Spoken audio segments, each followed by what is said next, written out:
So এটা হচ্ছে third tutorial, যেটা হচ্ছে cost centre means cost centre and cost category. তো কস্ট সেন্টার এবং কস্ট ক্যাটাগরি করলাম। তো কী করে ওপেন করতে হবে, what is that, yup. So cost সেন্টারের জন্য আমাদের যেটা করতে হবে সেটা F11, F2। তো এখানে দেখে নিই ইনভেন্টরিতে দেখি কস্ট বলে কিছু আছে নাকি, কস্ট সেন্টার সরি F1-এ আছে মনে হয়, ইয়েস F1-এই থাকার কথা। তো এখানে দেখে নিই যে কস্ট সেন্টার বলে কোনো কিছু আছে in here is the cost centre.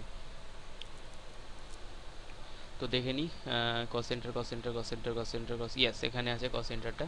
এই যে কস্ট সেন্টার এখানে ইয়েস আছে, আর এখানে জব কস্টিং আছে, এবং ওয়ার মন্দেন পেরল আছে, এটাকে ইয়েস করতে হবে। তো দুখানে ইয়েস করলাম আমি, একটা হচ্ছে মেনটেন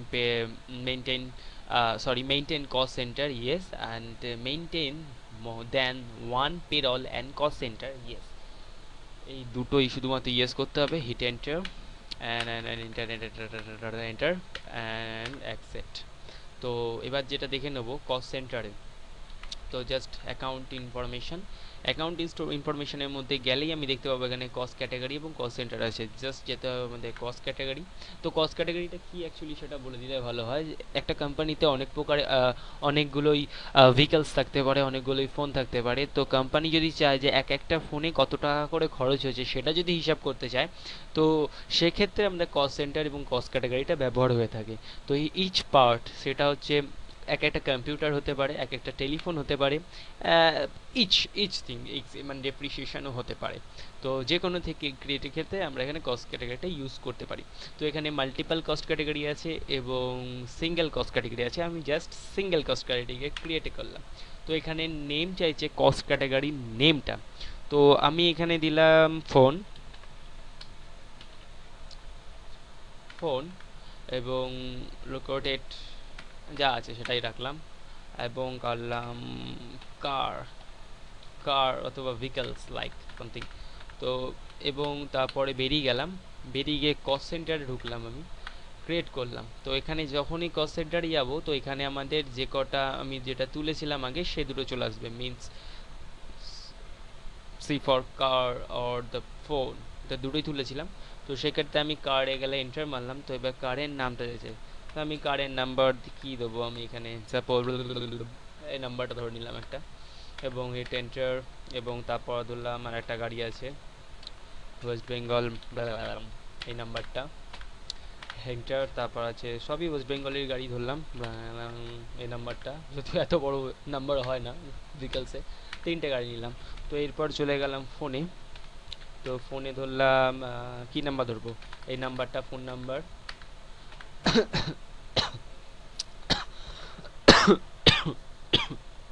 সরি, এন্টার।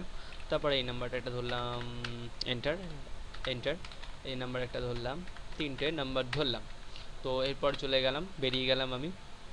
এবার যখনই ঢুকবো, তো কস্ট সেন্টার কস্ট ক্যাটাগরিতে আমরা এখানে তুলে দিলাম সব কটা। তো এবার আমাকে কি করতে হবে, পেমেন্ট করতে হবে। তো পেমেন্টে করতে ভাউচার টাইপ ক্রিয়েট করলে আমরা এখানে ভাউচার টাইপ ক্রিয়েশনটা পেয়ে যাব। কিন্তু আমি একদম বেরিয়ে গেলাম, বেরিয়ে গিয়ে আমি ঢুকলাম একবারে হচ্ছে পেমেন্ট করতে হবে। তো এখন কারণ এতগুলো এবার কম্পিউটার বা মিনস গাড়ি, এবার এগুলোকে পার্টলি পেমেন্ট করতে হবে, কত এক্সপেন্সিভ হয়েছে, তার জন্য আমাদের কাছে অ্যাকাউন্টিং ভাউচারে যেতে হবে। অ্যাকাউন্টিং ভাউচারে এন্টার করতে হবে এবং অ্যাকাউন্টের নাম দিতে হবে। তো যখনই আমি দেখি এখানে কি অ্যাকাউন্ট আছে, ক্যাশ আছে শুধুমাত্র, তো আমি অলটা সি প্রেস করলাম একটা ব্যাংক অ্যাকাউন্ট তোলার জন্য। ব্যাংক অ্যাকাউন্ট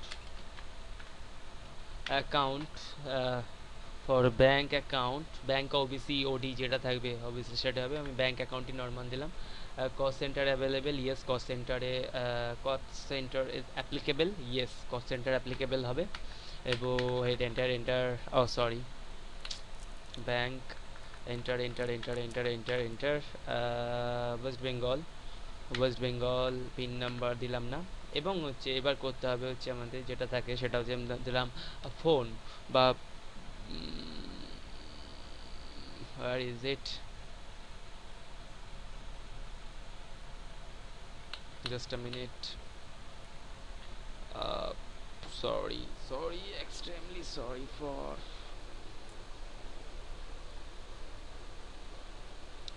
ঠিকই ছিল। ও অ্যাকচুয়ালি তো আমি লেজারটা এখনো ক্রিয়েট করিনি, নট এ প্রবলেম। ব্যাংক দিলাম, ব্যাংক অ্যাকাউন্ট দিলাম এবং অল্টার সি প্রেস করলাম। এখানে করব হচ্ছে এবার ব্যাংক অ্যাকাউন্ট একটা করেছিলাম এবং এখানে করলাম হচ্ছে car car car EXP for expenses, expenses account. এবং এটা এক্সপেন্স অ্যাকাউন্টের মধ্যে ডাইরেক্ট বা ইনডাইরেক্ট এক্সপেন্সেসের মধ্যে যাবে। তো এখানে দেখিয়ে দিয়েছে এক্সপেন্সেস ইনডাইরেক্ট না ডাইরেক্ট, তো আমি একদম একটা ডাইরেক্ট করলাম না, একদম ডাইরেক্টলি ইনডাইরেক্টই করলাম। এবং inventory are affected, yes obviously inventory affected হবে। Cost centre applicable, inventory affected, no no no, inventory affected হবে না। এটা যেহেতু এক্সপেন্সেস আছে, inventory affected, no inventory affected হবে না। এবং cost centre applicable, yes cost centre applicable হবে। তো জাস্ট আ মিনিট, আমি একটু বেরিয়ে গেলাম বিকজ আমি আগেরটা মনে একটু ভুল করেছিলাম, দেখে নিয়ে আমি অল্টারে গেলাম। তো আমি এখানে কার্ড এক্সপেন্স ব্যাংক অ্যাকাউন্টে আমি কি করেছিলাম দেখে নিই আমি। কস্ট সেন্টার অ্যাপ্লিকেবল, ইয়েস ঠিক আছে। হুম, তো ভাউচারে গেলাম, ব্যাংক অ্যাকাউন্ট দিলাম। তো এবার হচ্ছে কার্ড এক্সপেন্সেস দিলাম। তো অ্যামাউন্ট দিলাম হচ্ছে 5,000 টাকা কার্ড এক্সপেন্সেস হয়েছে। তো যখনই কস্ট সেন্টার অ্যাভেলেবেল হবে তো আমাদের এখানে দেখিয়ে দেবে হচ্ছে কি কি গাড়ির নাম, মিন্স কার। আমি যেহেতু কারে এক্সপেন্সেস করেছি তার জন্য কার দিল। এবার আমি নাম্বারগুলো একটা একটা করে দিতে থাকি। ফার্স্ট নাম্বারের জন্য আমি খরচ করেছি 2,000 টাকা, ফার্স্ট গাড়ির নাম্বারের জন্য। তারপরের গাড়ির নাম্বারের জন্য আমি খরচ করেছি 1,000 টাকা, 1,000 টাকা। এবং তারপরের গাড়ির নাম্বারের জন্য আমি করেছি রিমেনিংটা। তো হিট এন্টার অবভিয়াসলি চলে আসবে। তো এরপরে আমি চাইলাম যে এখানেই আমি আবার একটা এক্সপেন্সেস ঢুকিয়ে দিলাম, পেমেন্ট করছি যে নো একটাই পেমেন্ট থাক, তারপর নেক্সট একটা দেখাচ্ছি হিট এন্টার। চেক নাম্বার আমি একটু তাহলে স্টেটমেন্টে চলে যাই। তো ব্যালেন্স শিটে অথবা পিএলে চলে যাই। পিএলে গেলেই দেখবো এখানে যে এখানে ইনডাইরেক্ট এক্সপেন্সেস এখানে দেখিয়ে দিচ্ছে 11,000 টাকা। যখন হিট এন্টার করবো তো আমায় দেখিয়ে দেবে অবভিয়াসলি যে এখানে কত আছে। তো ডেবিট সাইডে আছে কিন্তু অ্যাকচুয়ালি ক্যাশ আমার নীল আছে। তো সেক্ষেত্রে আমি একটা কাজ করি, গিয়ে আমি ক্যাশে একটু ওপেনিং ব্যালেন্সটা তুলে দিই। তো অ্যাকাউন্টে গেলাম, লেজারে গেলাম, অল্টারে গেলাম, ক্যাশে গেলাম। এখানে ওপেনিং ব্যালেন্সে আমি দিয়ে দিলাম cost center are applicable, no, ওকে। তো এখানে দিয়ে দিলাম হচ্ছে 1,00,000 টাকা আছে, ডেবিট, হিট এন্টার। এবার তখনই আমি যখন বেরিয়ে যাব, এবার গিয়ে দেখি পিএলে দেখি যে সেলস অ্যাকাউন্টস নেই, কোনো ব্যাপার না, দেখিনি আমি এখানে ইনডাইরেক্ট এক্সপেন্সেসে গিয়ে ডেবিটে আছে, ঠিক আছে। এবং তাহলে স্টক সামারি ব্যালেন্স শিটে চলে যাই। ব্যালেন্স শিটে ক্যাপিটাল অ্যাকাউন্টে আছে, প্রফিট অ্যান্ড লস অ্যাকাউন্ট আছে, কারেন্ট অ্যাকাউন্টে নেই। কারেন্ট অ্যাকাউন্টের মধ্যে ক্যাশ ইন হ্যান্ড আমার দেখাচ্ছে হচ্ছে, কারেন্ট আমার কাছে আছে হচ্ছে 94,000 টাকা। কারণ কিছু টাকা আমার চলে গেছে, মিন্স আমি পেমেন্ট করে দিয়েছি তার জন্য এটা দেখাচ্ছে। এবং ব্যাংকে ক্রেডিট সাইডে দেখাচ্ছে। তো ব্যাংকে একটু আমি টাকা ভরে দিই, মিন্স টাকা দিয়ে দিই, নাহলে ব্যাংক ওভার ড্রাফট দেখাচ্ছে। তো আমি লেজার অল্টার, অল্টার মিন্স হচ্ছে কোনো কিছু চেঞ্জ করতে গেলে আমি ব্যাংক অ্যাকাউন্টে ঢুকলাম। ব্যাংক অ্যাকাউন্টে cost category is applicable, yes করেছি আমি। তো ওয়েস্ট বেঙ্গল ওপেনিং ব্যালেন্স দিলাম হচ্ছে 40,000 টাকা আছে, ডেবিটে আছে। তো আর একটা জিনিস প্রবলেম হয়েছিল, এখানে ক্যাশ অ্যাকাউন্টের মধ্যে এখানে কস্ট সেন্টার অ্যাপ্লিকেবল ছিল না, আমি এটাকে অ্যাপ্লিকেবল করে দিলাম, ইয়েস করে দিলাম অ্যান্ড এন্টার। এবং বাইরে বেরিয়ে গেলাম। এবার গিয়ে দেখে নিই আমি একটু ব্যালেন্স শিটটা। ব্যালেন্স শিটের মধ্যে কারেন্ট অ্যাসেটের মধ্যে স্টক ইন ঠিক আছে এবং ব্যালেন্সটা ব্যাংক ব্যালেন্স দেখাচ্ছে 35,000 টাকা ডেবিট হয়ে আছে, ঠিক আছে ওকে। তো এভাবেই আমাদের তুলতে হয়, মিন্স এভাবেই আমাদের কস্ট সেন্টারগুলোতে অ্যানাদার পেমেন্ট করতে হয়। তো এভাবেই করতে হবে। তো থ্যাংক ইউ। নেক্সট টিউটোরিয়ালে আমি দেখাবো হচ্ছে পেরল ইনফরমেশনটা, পেরল কীভাবে প্রস্তুত করতে হয়।